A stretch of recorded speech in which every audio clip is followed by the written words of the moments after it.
I get asked all the time about dating apps and which ones are the best. It's been a while since I've been on a dating app, but I always recommend Plenty of Fish. Unlike many dating apps, Plenty of Fish offers a less prescriptive, low-pressure user experience that allows singles to discover what they're looking for. Over the past few weeks, I've been highlighting some of the new dating trends that Plenty of Fish has identified. Are you ready for this new one? Zoolandering. It's when you're on a Zoom date and your date spends more time looking at themselves instead of looking at you. 1 out of 3 young adults have been Zoolandered, according to studies. Also, braiding and ending a long-term relationship despite friends and family thinking you're making a mistake. Breakups are hard, especially when your friends and family have a difficulty accepting the decisions you've made. 25% of singles have been in this difficult situation. We can diss Tom Brady all we want. Find the full list of 2021 dating app trends on Plenty of Fish's blog. The latest catch, blog.pof.com, and download Plenty of Fish from the Apple App Store or Google Play to sign up for your free membership today. You're crazy.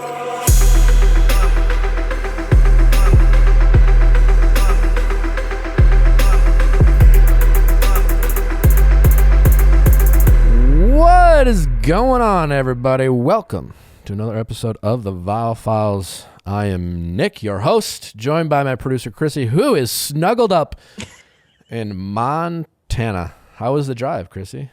The drive was actually incredible because the states I went through were so beautiful. Utah, Nevada, Idaho.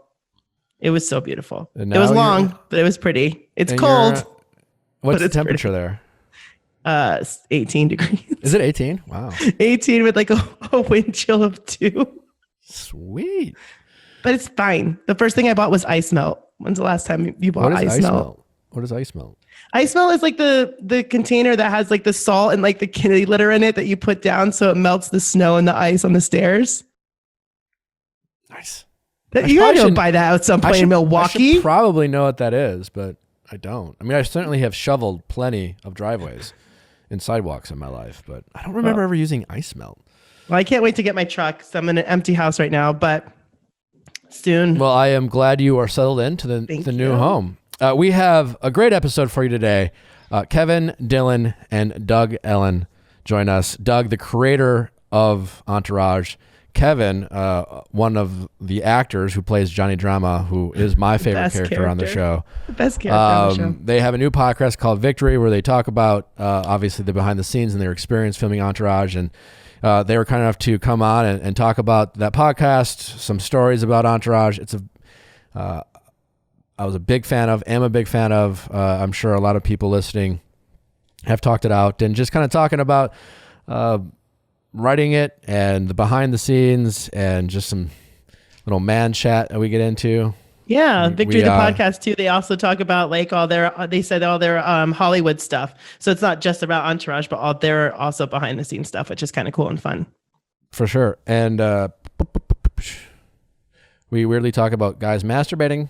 So that's fun. So enjoy that. Yeah, that took a turn. That took a turn for a second there. Well, also girls masturbating. I saw it as an opportunity to bring some awareness to something that's regularly shamed for no reason. Masturbation is okay, people. It's fine. On both sides of the aisle. Yes. So it's good for everyone. Should we get to it? Let's do it. Let's do it. Well, guys, thanks for coming on.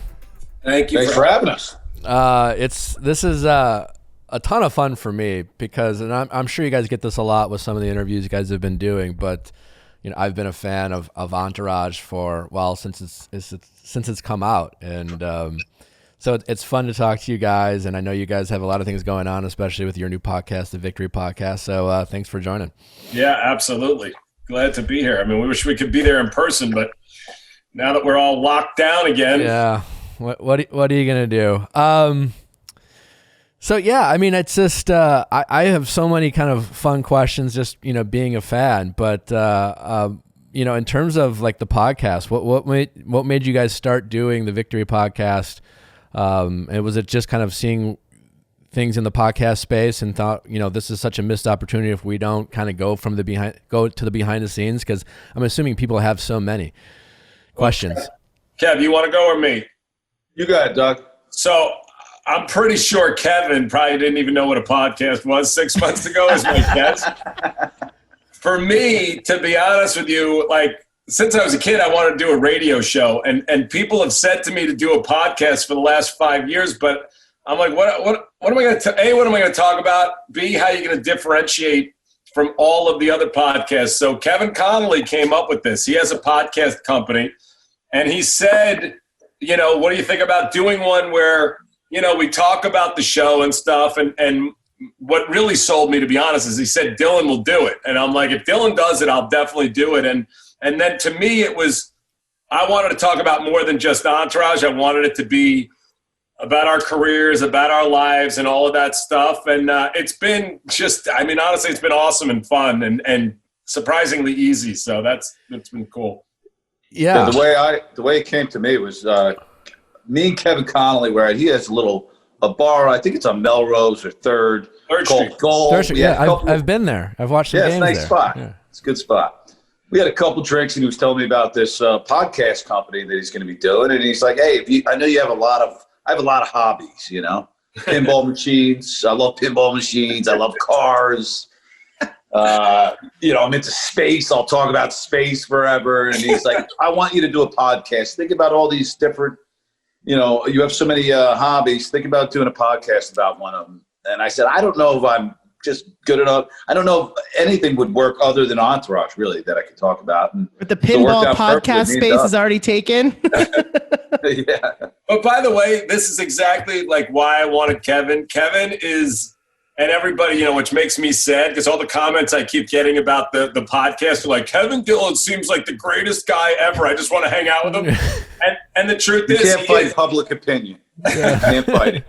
I'm using it. I use it to my own benefit. But Kevin, he does. He is so old school, and it's why I say podcasts and phones. Like the fact that he's even on a Zoom is shocking to me. I'm like, there's no way this is going to work.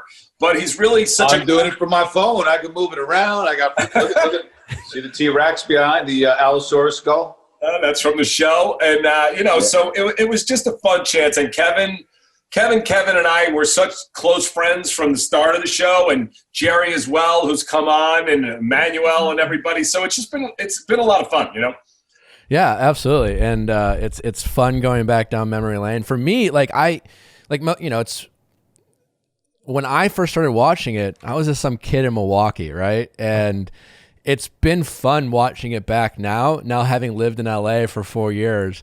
Not realizing it's like, oh, I've been to Earth Cafe a million times, never realizing what it was at the moment. And like, it's almost this very scenic view of LA, and then, you know, experience of that I've had in the past 4 years, and kind of relating it to some of the things that you guys talk about on the show. It's been very meta for me, and that's been real fun. Yeah.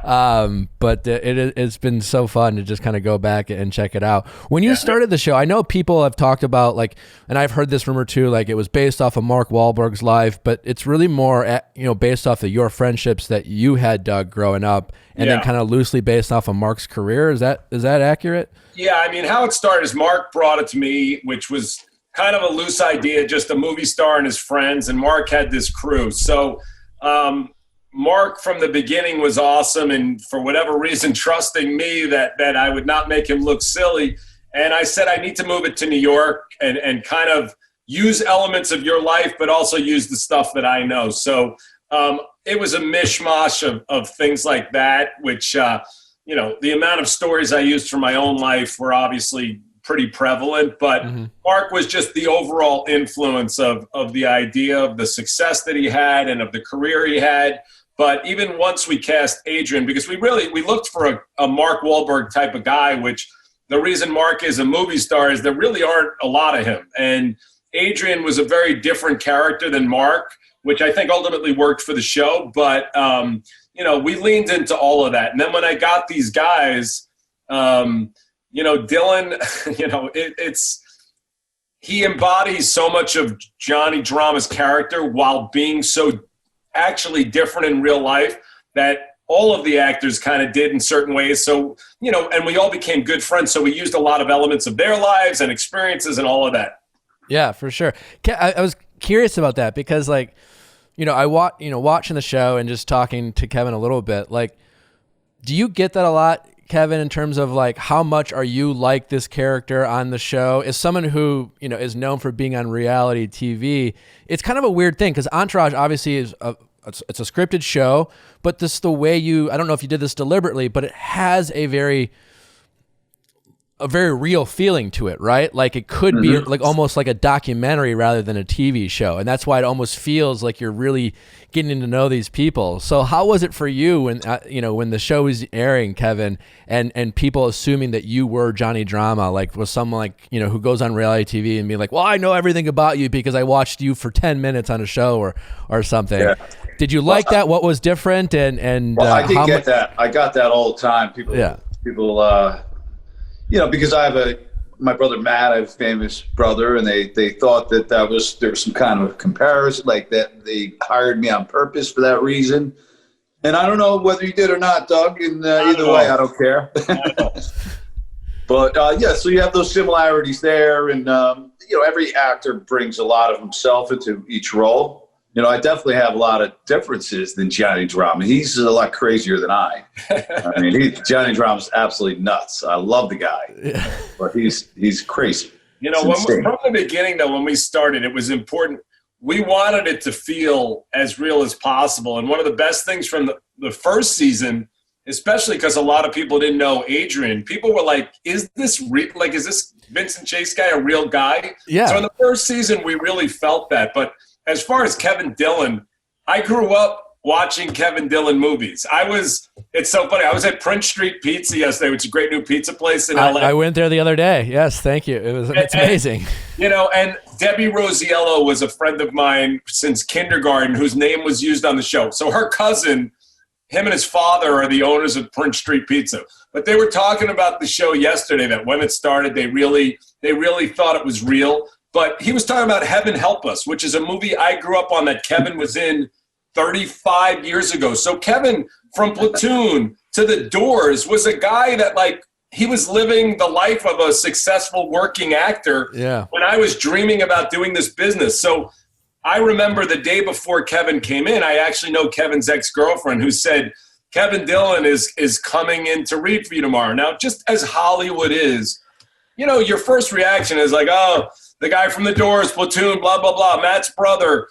He walked in, and in 1 second, I saw this comedy gold that, he'd done in Heaven Help Us, but people had kind of underutilized for the last 15 years. And I remember that day I turned to Wahlberg, and I was like, this guy's going to win an Emmy for this. I guarantee it. If we get this show on the air. So, sorry to let you down, Doug. Sorry to let you down. He lost 3 to Jeremy. Jeremy won 3, and Kevin he took 3 out of my hands. But, it was just it was the perfect blend, and Kevin is so great in the spirit of it because a lot of actors don't want to be associated with one character. Kevin doesn't mind when people say, you are Johnny Drama, but he's not. He's in Platoon. He's with Ducky. Was that his name? What was your Bunny. And in The Doors, he's, it's just Densmore. It's a remarkable career that Kevin has had. And Doug, do you remember what I wore to the audition? Yeah, like golf spikes, as I remember. I had a tea time right after the audition. Oh, no shit. So I showed up in shorts. I had spikes on. I was wearing my golf spikes. I had a Titleist hat. I was all dressed up like a golfer. I did not have the right look, but but it was. I don't know what Doug thinks, but when you say that, it almost sounds like something Johnny Drama would do, like his kind of earnest approach. Like I got a tea time, I think Johnny Drama would have dressed the part. He would go over the top in the other direction. He would. He's playing a cowboy. He would show up with a cowboy hat. Yeah, you're probably right. But Nick, I agree with you though. It's just like everything about him really was. Sometimes you feel this, and I'm not dismissing any of my other actors because they were all so awesome. But Dillon was the one that came in that I was like, I can't believe we got this lucky because I swear to you, we saw 1,000 people for this part, and there was not even a potential runner-up for this. There really wasn't. So, now, guys, when I came into audition, the scene had all 4 guys in it, and my character didn't have that much to say. I had 2 lines. And I was like, I called my manager. I said, I can't impress with this. can you have them make it 2 guys and give me all the other lines? So I took all 3 characters' lines, which had a lot of funny lines in there. And Doug kind of rewrote it for me. So I was able to, show what I can do better. Right, Doug? I mean, you wrote it up for me, and I was able to get a lot of laughs that way. But a classic Kevin Dillon, Johnny Drama moment is what you have to do is, I had never made a TV show. HBO, Chris Albrecht, who made this all happen. At the end of the day, you have to walk in and impress him. As much as I'm the boss, I'm not the boss. They decide. So you have to bring in choices, even if you're like, this is your guy. But I actually refused to bring in a second option for his role. Really? So all the other guys were there, and there were other choices. And Dillon, who's just like drama, he brings in all that intensity and neuroses. He didn't realize he's the only drama. So while the other guys no idea. Guys are freaking out that they may lose it to some other guy, Dillon's like, all right, and we're like, there is no one else. You're it, So at one stage, we're at the screen. You got to do a screen test, and I'm sitting next to Kevin Connolly, who I'd gotten to know through these auditions a little bit. And I'm looking around the room. There's maybe 70 people in that room, and I got to think maybe there's 10 dramas in here right now. And I'm talking to Kevin Connolly. He goes, no, you're the only guy. So it was after I had done a couple scenes, and so I was able to kind of relax a little bit after that point. I was like, all right, that's cool, no competition. A lot of great gift-giving options out there, but none better than Masterclass, because that's what I gave my brother-in-law, as you guys know. But more importantly, it is a truly amazing gift to give to anyone. It's convenient. It's especially in these times that we're in, we're all running out of things to consume and content. Why don't you give someone the gift of expertise in whatever interest that they have? So whether it's style for everyone with Tan France from Queer Eye, or maybe you want to get into creativity and songwriting, and you can have Grammy-winning artist St. Vincent teach you how to do that. Or learn the art of negotiation by Chris Voss, the former FBI lead international kidnapping negotiator. I really like that one. I was one of the first ones first classes I took. It's like really? You take a literal class. You take a literal class with experts. Tony Hawk skateboarding. One of my favorite ones is dog training. That's actually a really helpful one. I have a friend who did really, that one. like, obviously, it's a practical thing that like everyone's getting, people get dogs and we have to train dogs, and why not learn from someone who's truly and it probably costs you master? less money because you get more Definitely classes. Costs you less money. You get all of the master classes, all of them. What if you're sitting at home and you want to learn how to sing? So you decide, Christina I'm gonna check Aguilera, out please. some Christina Aguilera or Alicia Keys. You get an annual membership for $188 a year. That is amazing. Become a master. Take these classes. I've loved it. You will love it. Anyone you give it to will love it. So check it out. As a Viall File listener, you can get an annual membership to Masterclass and give one to someone else for free. Free! You can be selfish and a giver all at the same time. Get unlimited access to every Masterclass for you and a friend right now. Just go to masterclass.com/VIALL. That is masterclass.com/VIALL. Safety is key. I believe in safety. And you can make sure you're extra safe with the Axon Taser. Protecting my family is the number one priority. That's why I gave every woman in my family an Axon Taser. Just fully charged up. I armed them. Like there are girls on our sales team that actually have the Taser, and they say that they keep it with them all the time because it really is something that's non-lethal. It's good for self-protection. The device is small. It's lightweight. It's enough to carry with you in your glove compartment or in your purse. And a lot of the people on our staff actually have one. Yeah. Listen, everyone I've given it to is just like, this is great. There's an added level of security. Hopefully you'll never have to use it. But if you do, the Taser device comes loaded with features like laser assisted targeting, so you can't miss, and emergency dispatch will send a response team to your GPS location upon firing. Yeah, and it uses an electrical charge to immobilize attackers for up to 30 seconds. It's a peace of mind, really, is what it is. It's a really peace of mind. More than 237,000 lives have been saved with the Taser network of devices, apps, and personnel. Protect yourself and your family with Taser's lines of smart self-defense products. Taser is available without a permit in most U.S. states. Get the Taser Pulse Plus or Taser Strike Light at taser.com with promo code VIALL. That's TASER.com, promo code VIALL. Save 15% now at taser.com, promo code VIALL. Restrictions apply. See sites for details.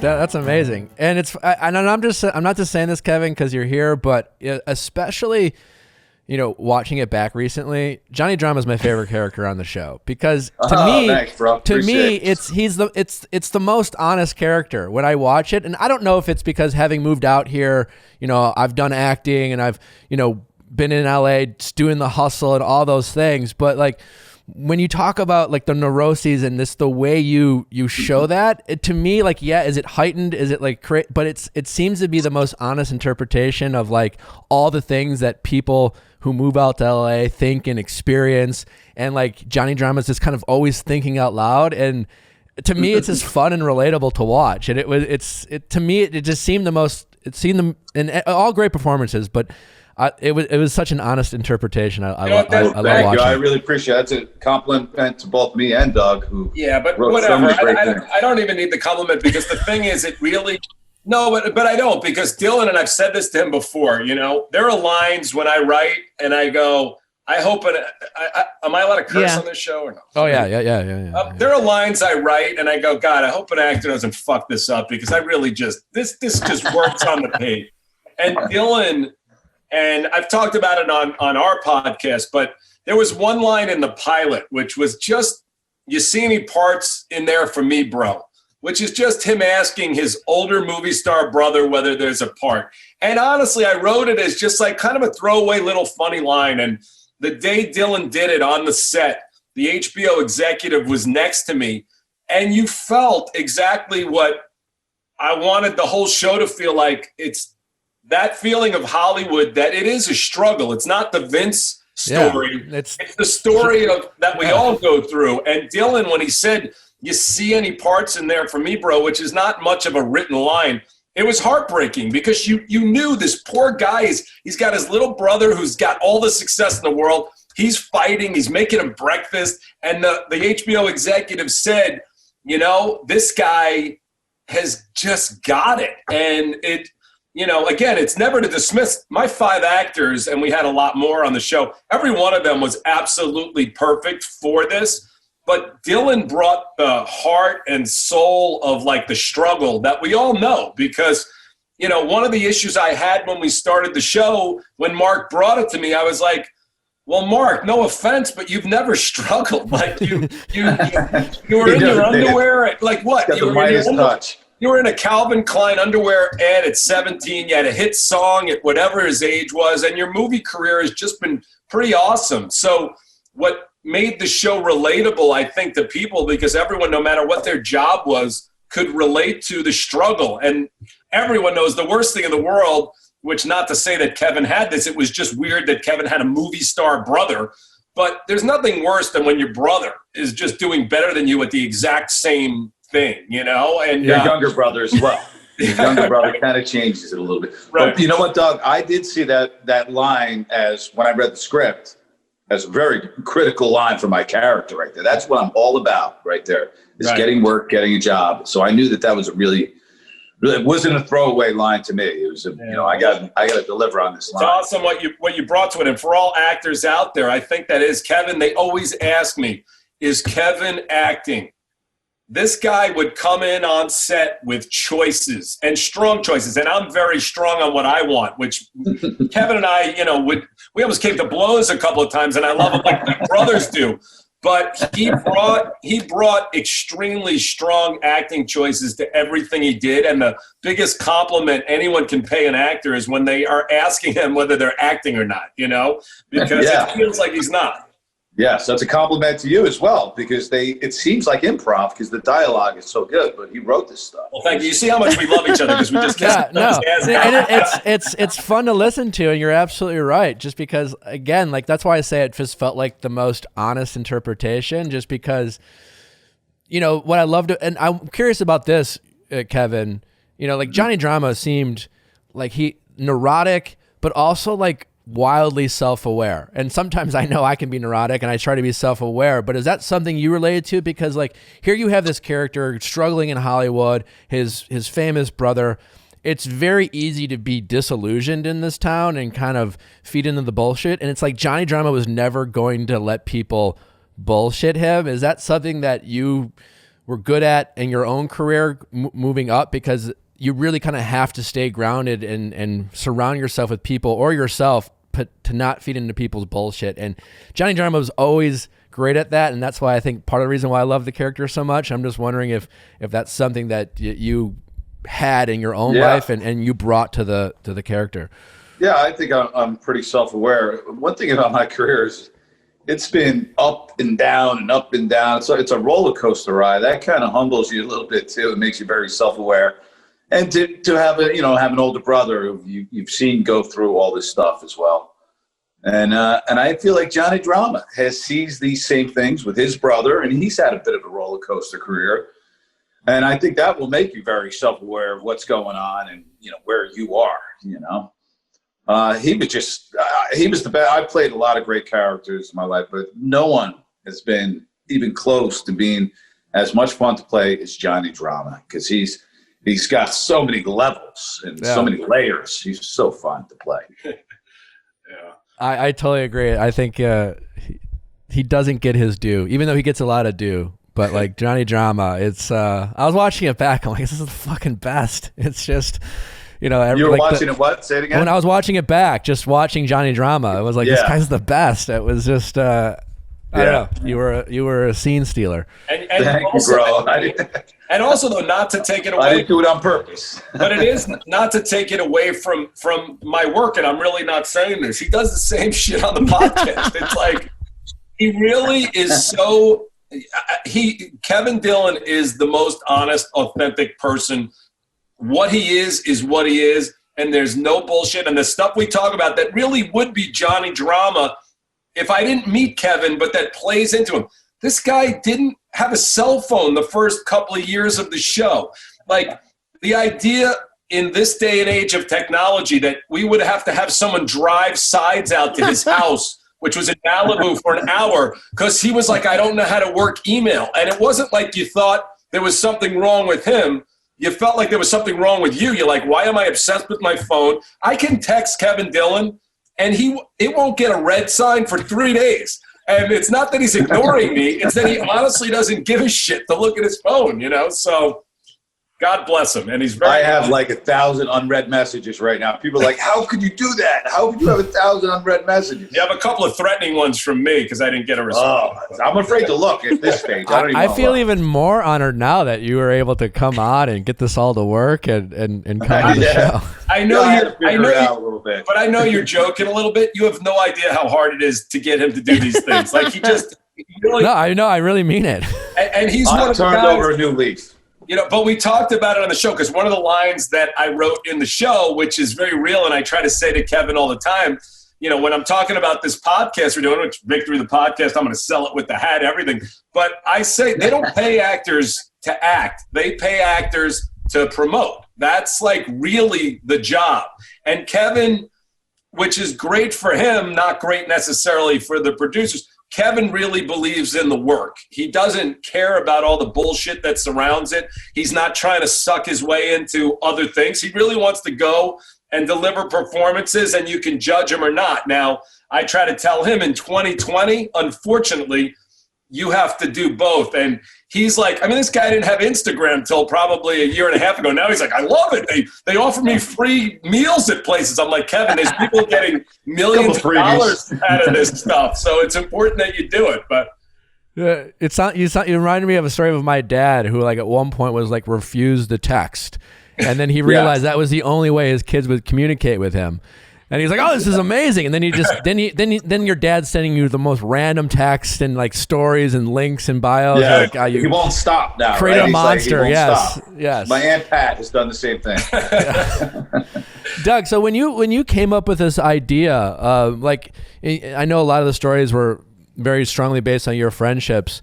Obviously, we talk about like a lot about dating relationships on this podcast. How much of actual like dating scenarios did you bring from your life or your friends' lives to the show, and how much did maybe did you guys get from Kevin and or some of the other actors on the show? I definitely got things from the actors, but really so much of it is based on my life. I mean, Ari's wife was based on my ex-wife, was named my ex-wife. My son plays their child.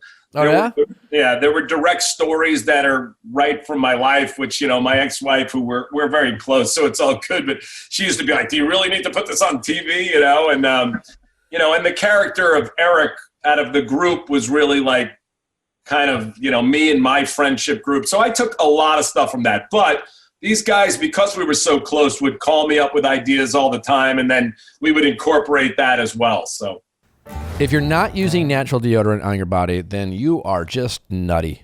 I said it, and I mean to be judgmental, because there is no reason why we should be using deodorants and antiperspirants on our body that are filled with harmful ingredients, chemicals, that even if you're not I'm allergic to deodorant. I'm allergic too. A lot of people aren't necessarily allergic to it, and they're just putting this on their body. There's no reason to do it. You have each and every deodorant is made with 6 simple ingredients, including coconut oil and Dead Sea salt, plus essential oils for fragrance. Scents like cedar and vanilla, cannabis and green tea, and coconut and lime. I use the cedar and vanilla, and it smells like wonderful cedar and vanilla. I mean, it smells good. Like, the important part is I smell good.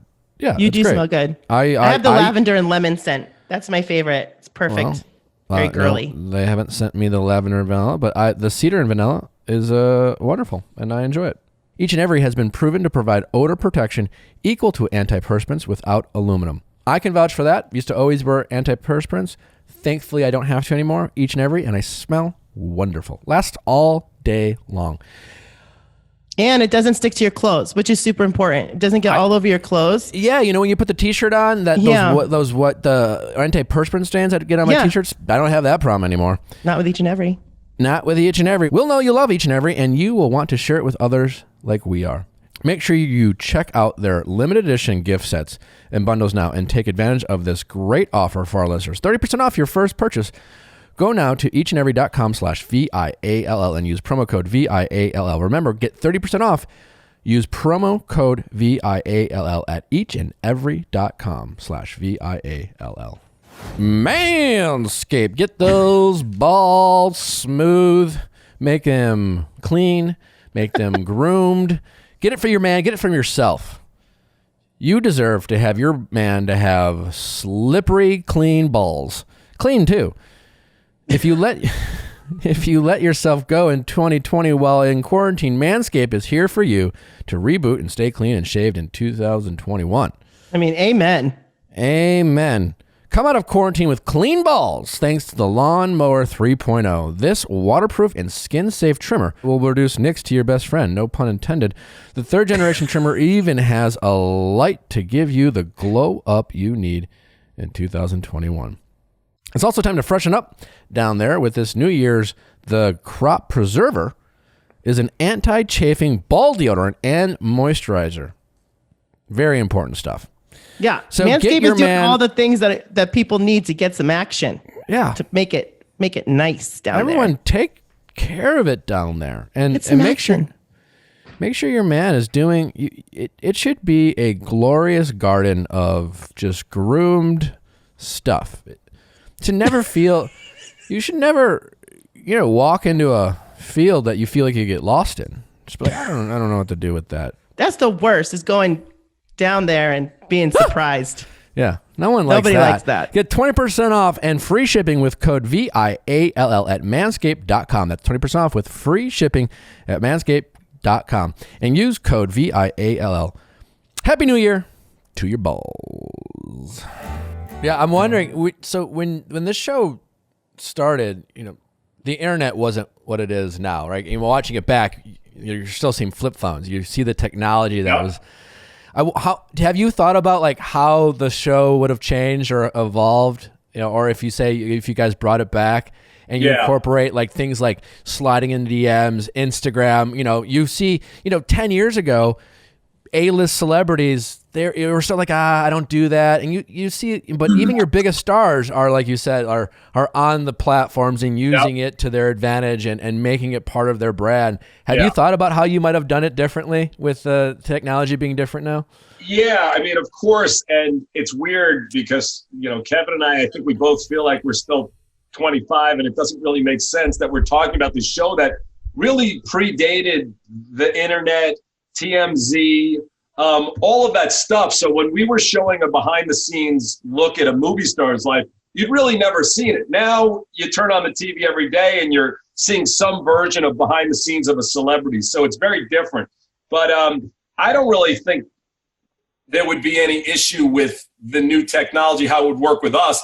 What it would have benefited us, I can't even imagine how great it would have been for us to get to spread it through social media that didn't exist for us. And HBO, it would have been bigger. Yeah, it would have been bigger than it is. And HBO, while it was, amazing and the greatest place and gave us a chance to do what we wanted, was still not as big as what it could have been if we had that opportunity to be on social media and stuff. But I mean, I'm working on a new show right now with Thierry Henry, who's a very famous international football player. So, by the way, this show kept me up all night last night, Doug. Which one?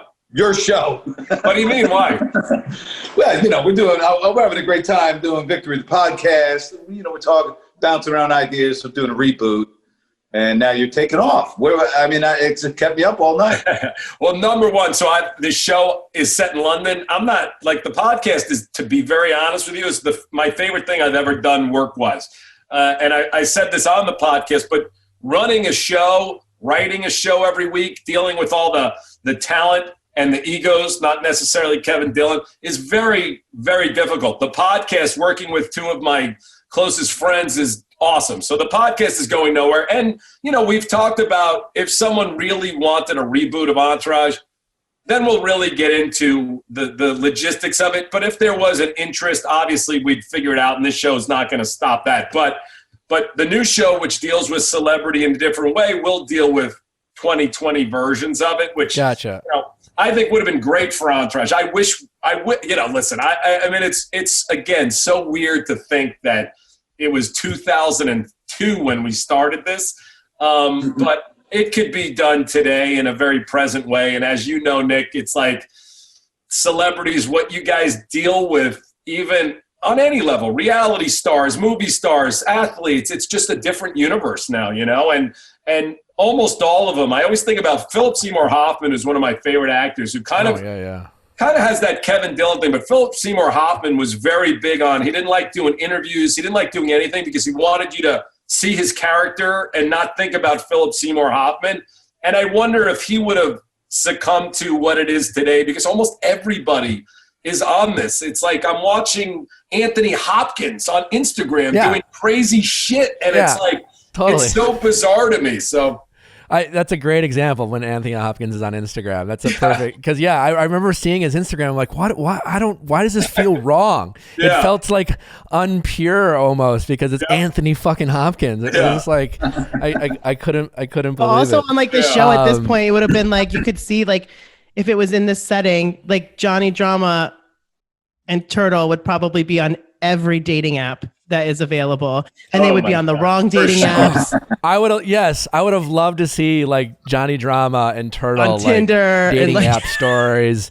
Or Raya, I think when we did the Raya, show, a whole Raya, when Johnny Drama got rejected from, he submitted himself to Raya, and he had to get chased to get him on Raya, because they like to pretend that they approve people. Me and Turtle were going on Craigslist to try and get him laid, right? Yeah.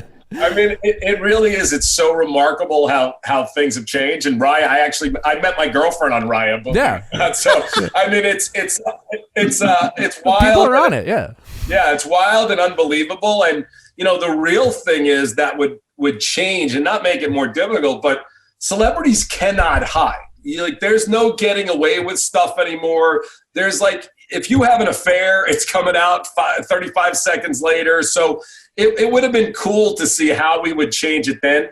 But even when I look at shows before the cell phone existed, Entourage was such a cell phone show. There was so much going on in cell phones. So sometimes I wonder if we did it 15 years earlier, what it would have looked like as well. So totally. I could imagine a whole episode on a cancel culture.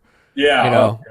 Or nude pics. I mean, Well, you know, for us personally, by the way, which, you know, Kevin doesn't even like talking about it because he doesn't care. And I do feel Entourage, the movie especially, walked into the dead smack center of it, which it really does. It offends me and pisses me off. At one time, we were the smartest show on TV, and then suddenly people were portraying us as this misogynistic thing, which is, you know, it's upsetting because what the show was to me was friendship, loyalty.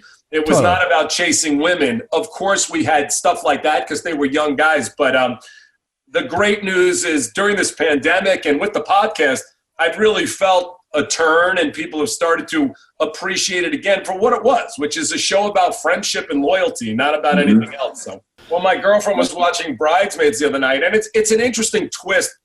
You know, Sex and the City came out, and it was like, whoa, I've never heard women talk like this. And when I sold Entourage, I really sold it on there's nothing on TV where guys are talking like guys. And this is before The Hangover and before some of Judd Apatow's great movies. And I said, there's nothing of that's what I want to portray. And obviously that became a thing. But my girlfriend was watching Bridesmaids the other night, and I'm like, and I love Bridesmaids, but I'm like, this is just women talking like men used to, and now they're allowed to do it. But if men talk like this, they're animals. So, you know, I think, and like you said, it's always good to be more aware. It's always good to be kinder to people. But there's always an overcorrection when things happen, and then it will swing back somewhat towards the middle. But what people really would ask me about is, how would Ari operate during these days? Now, there's a real Ari Emanuel, who's one of the biggest agents in Hollywood, who obviously is still operating. But yeah, you'll have to change your tone, because if someone spoke the way Ari Gold did in an office today, they'd be filmed, and that would be the end of their life. And possibly, you know, we can debate it. It should be, but the character of Ari, to me, was always, at the end of the day, he was a barker, but really inside, he was a good guy, and all of his people knew he wanted to take care of them. So I'd like to separate words from actions to some degree. That being said, we all got to watch what we say, and totally. You know, so I remember was it last night I was watching it, where he's on a date, or he's not sure if he's on a date with Ari's assistant, and she's asked if he given up smoking. Right. And then Johnny, the line that Johnny gives, you know. I mean, there's a bunch of them. You know, the first line of the movie, which I don't need to repeat it. Everyone can check out the movie. But I saw the movie in no less than 30 filled theaters. It got a laugh every single time. That was written in reviews as the most horrific thing people have ever heard in their life. And, you know, what was the line again, Doug? I can't remember the line. Yeah, just go ahead and say it. I mean, you know, look, who said the line? You did. I mean, I did. Yeah, it's a. We can always edit it out if we find it to be mildly. But I want to. I mean, it's not totally offensive, but look, you made me say the most offensive line in movie history. Thank you, Doug. Thank you. You know what? It was the guys were in a speedboat. They're heading towards this yacht. We see beautiful Nina Ogdal and a lot of women and men there. And Dillon says something, you know the line. I mean, was it, if you can't get laid here? No. This is the movie. I may have to. Okay. I'm trying to remember. I can't remember. I may have to jerk it before I even get there. Okay, but it is not funny from me anyway. But when Kevin said it, I saw it in the theater, and everybody laughed every single time.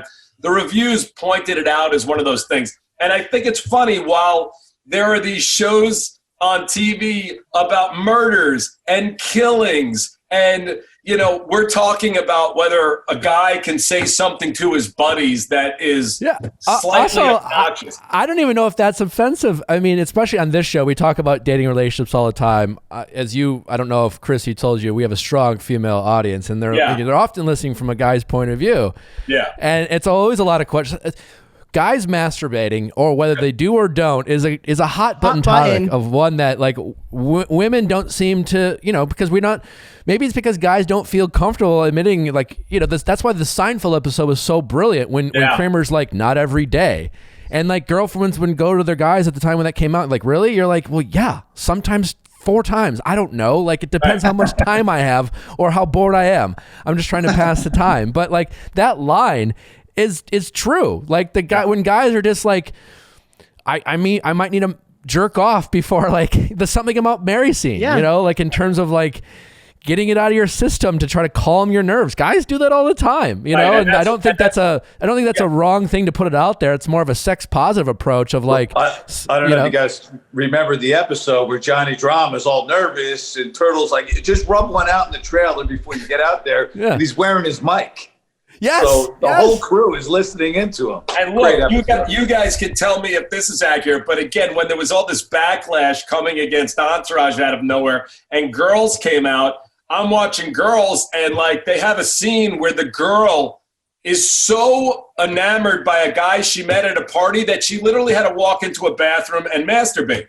Now, I'm all to hear from your young audience, but I spoke to the girl I was dating and all of her friends at that time. I'm like, do you know anyone who really has ever fucking done that? A woman that had to like, was so excited and wasn't on any drugs that she had to, in the middle of a party, go into a bathroom and masturbate.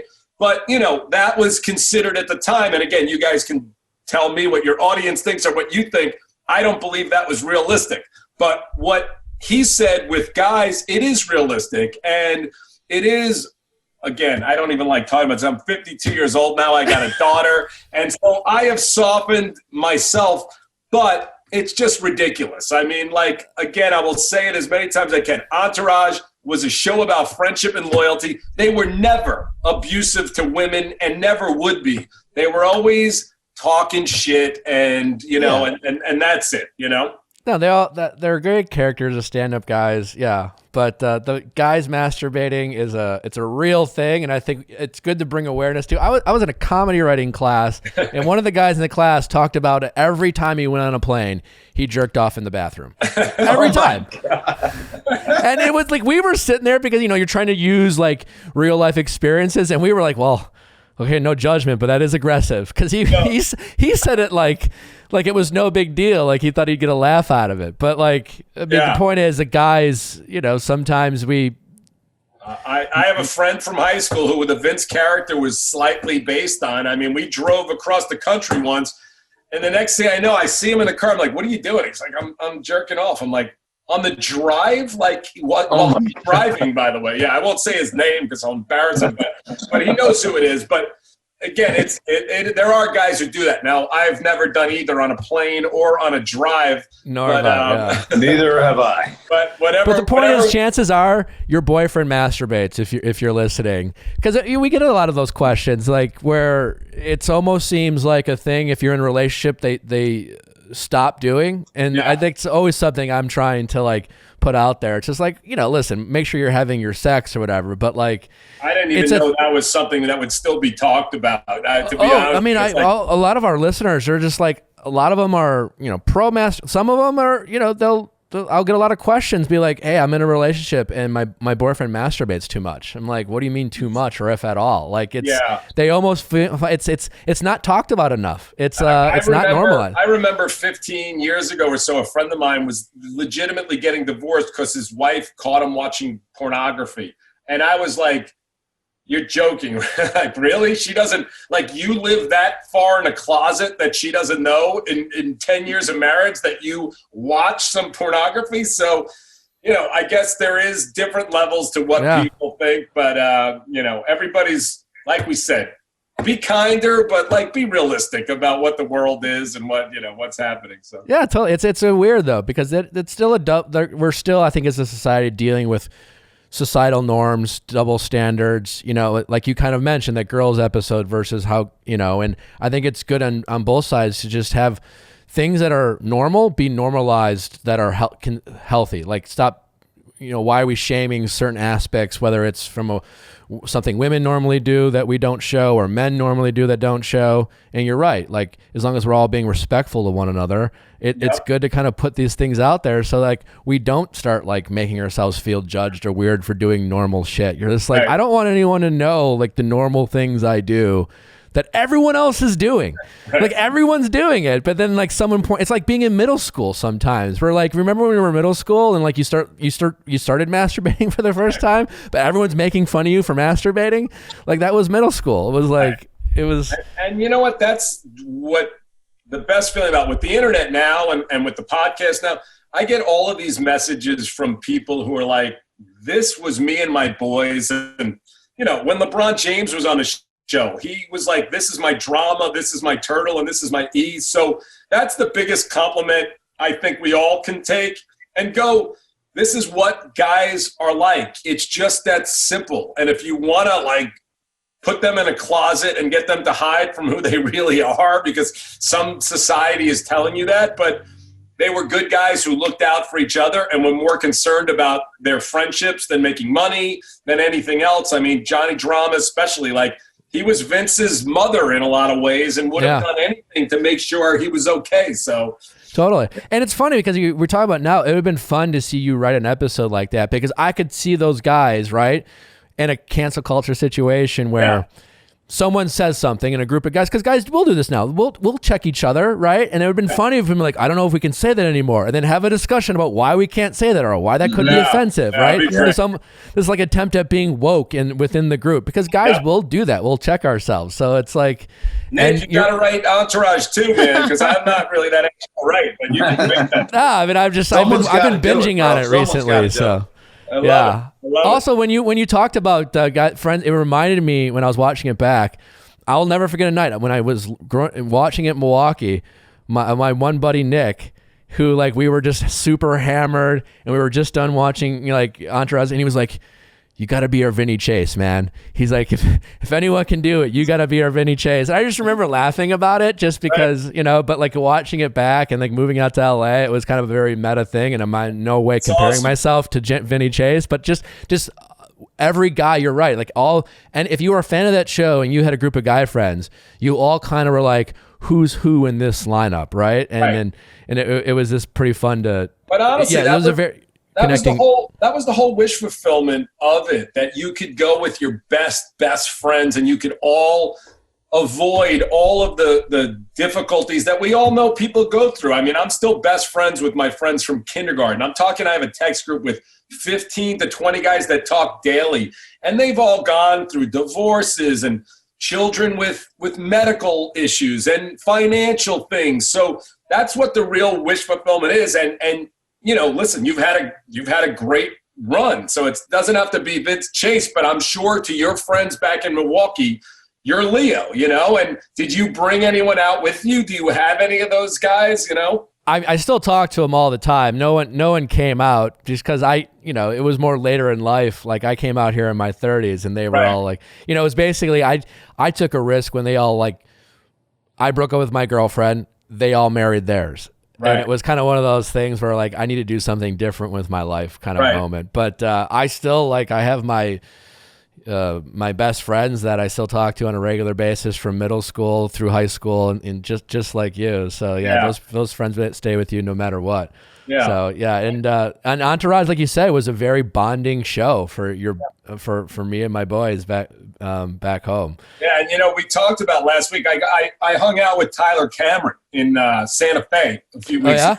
So you know, we've had everybody come on the show from the show except Adrian, who we haven't been able to get yet. So I said, because Tyler has that vibe. I mean, I see how women react to him. I see how this. So I said, maybe we'll get Tyler to replace him in Entourage too if we do it, if we can't get Adrian. So, but my point is, you see that same thing when you get that celebrity thing and you are a grounded, good person. You want to help out your friends that are struggling. You want to help them make the moves that can do something for them that wouldn't have otherwise been possible. And LeBron's a perfect example of it. People thought LeBron James was crazy when his career was starting and he was not hiring a big agent. He was hiring his friends. And now, you know, they've built $1 billion empire.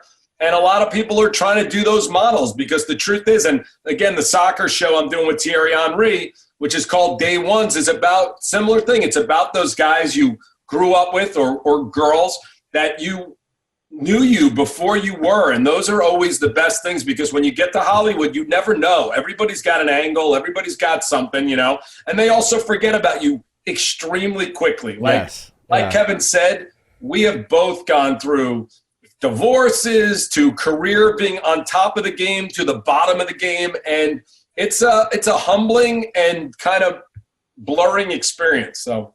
Yeah, totally. It's those are all great examples, and you're absolutely right in terms of like sometimes I wish when I came out here younger, where my friends would come out, and I'm lucky enough to, when I moved to LA, find those people who help me stay grounded, and it's pretty great. Just before I let you guys go, I'm just like, one of the best parts about the show obviously is the variety of cameos that you brought, right? A lot of people are playing themselves.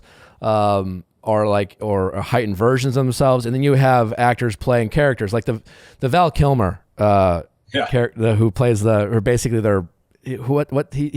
a dealer, Sherpa. And that was such an amazing scene. Like, what was your favorite cameo or top 5 of people you brought in that either like played themselves and were certain actors like, did they want to play it straight, or when you had people like kind of be outrageous versions of themselves, what were those conversations like, and what were some of the most fun people to work with? Kev, I could jump in, or I got some. Well, I'll just tell you my favorites were, then I'll let you can go off on that. But Tom Brady was just a huge get, and we were supposed to get. We might have a. Yeah, that's a Patriots fan right there. Tom Brady fan. I love Tom Brady. He's just a great guy. We got to know him during the filming. But, he's the greatest football player of all time, in my personal opinion. Phil Nicholson, another great get. I helped get Phil because I introduced Phil to Doug on the phone. He's the people's champion, Phil Nicholson. People's champion. Yes, he is. Best. But also James Cameron was great, too. And James Cameron was just, to have a director that big in the business, it kind of really made Entourage even feel even more real. Yeah. So those 3 guys are my favorites. So now for me, it's obviously so tough. You brought up Val Kilmer. I mean, Val Kilmer was one of our first gets that Larry Charles got. The fact that Kevin did the Doors with him. Yeah. We have Val, but I'm telling you, to this day, I posted on Instagram, people go, oh my God, I had no idea that was Val Kilmer. So that's how good of an actor he was, that he put himself in. But as far as cameos, Larry David, who's one of my idols, and Martin Scorsese and James Cameron. But the most special moments, which we actually just talked about on the podcast this week, there were 2 for me that were the most special. And Mark Teixeira, who was the first baseman for the Yankees, got us Yankee Stadium. Like, this is like my childhood dream was to play in Yankee Stadium, but at least I got to like run Yankee Stadium for a few hours. And I brought all of my high school friends, my children, and we had the run of Yankee Stadium. And then the other one, which we Kevin Connolly's still pissed off at you about that because he was directing that episode. He's a big Yankee fan. Yes. So Kevin was directing the episode, but he's also starring in it. So he didn't understand why he couldn't be in LA and New York at the same time. But anyway, the other one was U2, which was on my birthday. We got U2 to come on the show and say happy birthday to Johnny Drama and let us film the concert, which was, it was just amazing. So we were very fortunate to have some really cool experiences. And, there were so many other people I'm leaving out on those cameo lists, but, those are a few. That's awesome, man. It's so fun to hear you guys talk about that stuff. Before I let you guys go, Kevin, I know you got a new movie out called Buddy Games, and it looks hilarious. I haven't had a chance to see it yet, but do you want to give the audience a little preview about that, or why they should check it out? Yeah, it's a great movie. It's really hilarious. We won the film festival in Mammoth. Did you? And it's absolutely. I watched hilarious. the preview last night. It looks hilarious. Yeah, it's great. It's doing really well right now. Josh Duhamel wrote it, directed it, produced it, and acted in it. He did everything in this movie. We got a great cast, Nick Schwartz and Dax Shepard. We got so many great guys in there. It's just a hilarious movie. And I also got the Reagan movie's going to be coming out. And I play Jack Warner of Warner Brothers. That's going to be another good one as well. Well, that's awesome. I can't wait to see it. But I think I'm going to check out Buddy Games tonight. Is it on all streaming platforms? Where can you find it? Yeah, I think you can find it pretty easily. Okay. I think pretty much all platforms. Definitely on iTunes. I watched it on iTunes. So I'll just on my Apple TV. How'd you like it, Doug? I liked it. I always like you, man. Everything you do, and Josh is great. Yeah, it was It's another funny. bro movie. It's like Awesome. another cool, fun bro It's movie. a bro movie for sure. Yeah. Yeah, it looks like a ton of fun. So I'm going to make sure to check that out. You guys listening, make sure you check it out as well. I can't thank you guys enough for taking the time to come on here and talk about the experience. Congrats on the podcast victory. Make sure to check that out, guys, if you are looking for more behind-the-scene Entourage goodies. It's a ton of fun. It's a great listen, and both Doug and Kevin are great on it. And if there's anything else, guys, where can they find you? Social? Like, let's plug Kevin's social. Let's Kevin Dillon Official. Instagram. All right. That's really all I do is the Instagram. So I want to see a Kevin Dillon Instagram ad. I want to see like a, hey guys, swipe up. I don't have one yet. He hired someone for like a week, and all of a sudden he's doing these posts with crazy chirons and all this shit. I'm like, Dylan, have you gone mad? He's like, someone's doing it for me. I knew it wasn't him, but anyway. Yeah, a friend of mine who was staying at my house, I wouldn't take any money from him. So he goes, you know what I'm going to do? I'm going to set you up with my Instagram people. I got this girl, Bridget, who's been doing a great job on my Instagram. So, and for me, but it's still me on the Instagram. People are like, oh, now I know it's not you on the. It is me. I'm still making the comments. I'm still making all the decisions. She's just doing the technical work. Yeah, exactly. Yeah. Exactly. Make it and for easy. me, I don't care if you follow me, but follow Victory the podcast. That's all I care about. Yeah, that's a good little follow right there. Whoever does that social media, are you doing that, or do you have someone doing it? It's good. That. I'm doing it with my assistant, so it's I'm trying to do it less and less, but I respond to a lot of stuff. That's awesome. So let us know what you think, and thank you guys, much appreciated. Crack the whip on Doug. Let's get him to do the Reboot. Entourage reboot. I'll watch. So just let's go, Doug. All right, Yeah, good. Doug. Come on. All right, guys. I can't thank you enough. I really appreciate it. Have a good one. Thanks for having Stay us. safe, guys. All right, you too. All right. All right, bye. Take it easy, guys. Enjoyed this episode. Don't forget to send your questions at asknick@castme.com. Cast with a K. Anything else before we go? Oh, it's merch. Get that holiday merch. Get that holiday merch. viallfiles.com. Make sure Monday we got a very special Ask Nick episode with Justin Long. If you enjoyed the interview with Justin, you're going to absolutely love the Ask Nick episode. He's so good at answering questions. He's as good as you'd think he would be. I had a ton of fun with him, and he was really great. So make sure to check that out on Monday. Other than that, we will see you on Monday.